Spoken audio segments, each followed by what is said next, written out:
Have you ever wondered how a country makes absolutely sure it isn't getting robbed blind when millions, or honestly even billions of dollars are sent overseas every single day?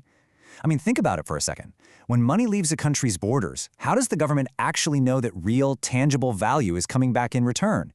It's this massive, high-stakes game of economic security, and if a nation gets it wrong, they're looking at devastating capital flight and a totally crashed currency. Okay, let's dive into this explainer.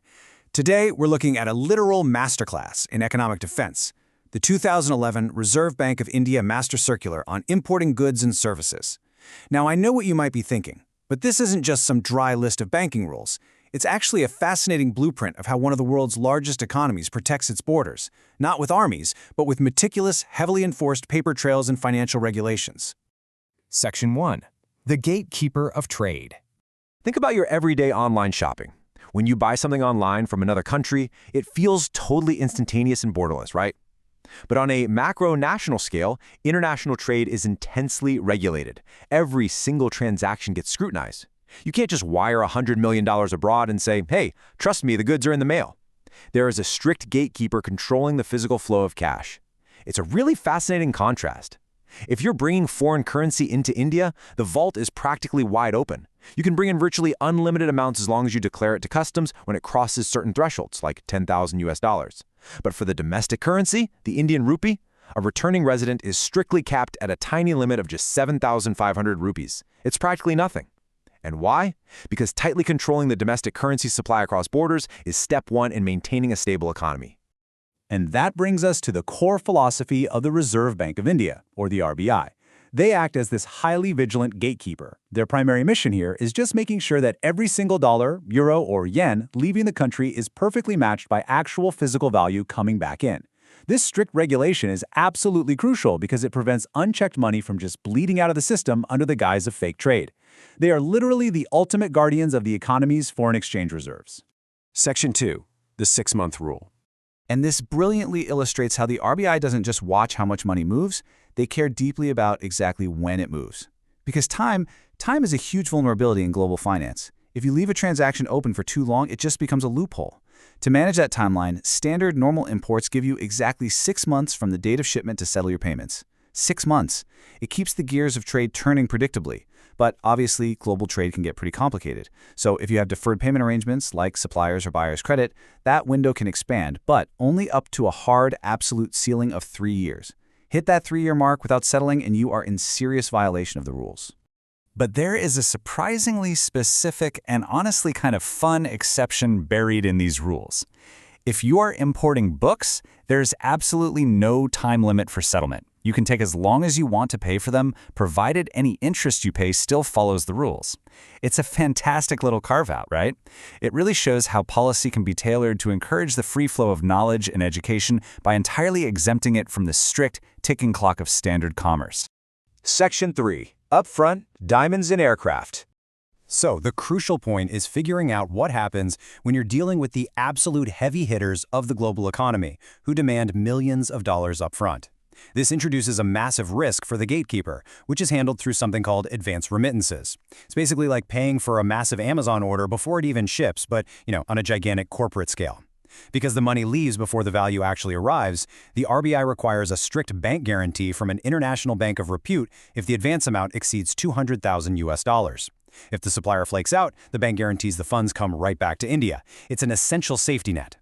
Now, for those true heavy hitters, the scale is just massive, up to 50 million US dollars. If you are a scheduled airline company permitted by the Directorate General of Civil Aviation, you can remit up to $50 million up front to directly import an aircraft or helicopter entirely without a bank guarantee. The RBI recognizes that buying a Boeing or an Airbus takes massive upfront capital, and demanding a bank guarantee for $50 million would literally ground the entire aviation sector. Aviation isn't the only VIP in this club either. Check out this incredibly specific list of exempt diamond miners. We're talking giants of the global diamond trade. De Beers, Rio Tinto, BHP Billiton, Alrosa. If a recognized Indian diamond processor needs to buy rough diamonds from these specific entities, the RBI lets them make advance payments without any limit and with zero bank guarantee required. The RBI just explicitly trusts these specific global miners. It's a fascinating peek into how global reputations actually dictate national financial regulations. Section 4. Strict rules for gold. Now, what's really interesting about this next part is how we handle the most highly guarded vault of the Indian import economy, gold. India is one of the largest consumers of gold in the world, and the way it enters the country is completely ring-fenced by intense regulations. The actual ownership mechanics of bringing it in are incredibly complex. It is rarely a simple cash-for-goods swap. Nominated banks often use a consignment basis, where the overseas supplier actually retains ownership of the gold even after it physically enters India, right up until the exact moment it's sold to a user. Or alternatively, they use an unfixed price basis. This is where ownership passes to the Indian importer immediately, but the actual price of the gold isn't locked in until later when it's sold. It's highly sophisticated financial maneuvering. But despite those really flexible ownership structures, the RBI drops a heavy hammer when it comes to the timeline. 90 days. That is the absolute maximum credit period allowed for the direct import of gold, platinum, and silver. Why so strict compared to the normal 6 months? Well, because the RBI wants to prevent risky interest and currency arbitrage. They absolutely do not want importers playing financial games with gold prices and exchange rates over long periods. They want the trade settled quickly and cleanly. Section 5. Proving your imports. So we've covered the timelines, those crazy VIP exceptions, the strict rules for gold, but the reality check is this. None of these rules mean a thing if the gatekeeper can't verify that the goods actually cross the border. Enforcement requires undeniable proof, and that magic threshold begins at $100,000. For any foreign exchange remittance exceeding this amount, the importer is legally on the hook to provide hard, physical evidence of the import to their bank within a strict time frame, usually about 3 months. You literally cannot just send $100,000 away and wave your hands. You have got to produce the receipts. Let's move to and see how this builds a mandatory physical chain of custody. Step 1. You pay your overseas supplier. Step 2. The physical goods arrive at Indian Customs. And Step 3, this is the most critical part, Customs issues an exchange control copy of a document called the Bill of Entry. The importer has to submit this exact document back to their authorized dealer bank. This Bill of Entry closes the loop. It's the ultimate proof that the money that went out resulted in physical goods coming in. If you fail to produce it, trust me, you will have internal inspectors, auditors, and the RBI knocking on your door. But hang on, how do you prove you imported something if it isn't physical? What if you just imported $1 million worth of software data over the internet? You obviously can't get a customs bill of entry for an email. To adapt to modern trade like software and data, the RBI requires a certificate from a chartered accountant verifying the download. Plus, for massive listed corporate players with a net worth over 100 crore rupees, the RBI will actually accept a certificate directly from the company's CEO or auditor instead of a customs document. They essentially adapt the required evidence based on the medium of trade and the sheer size of the player involved.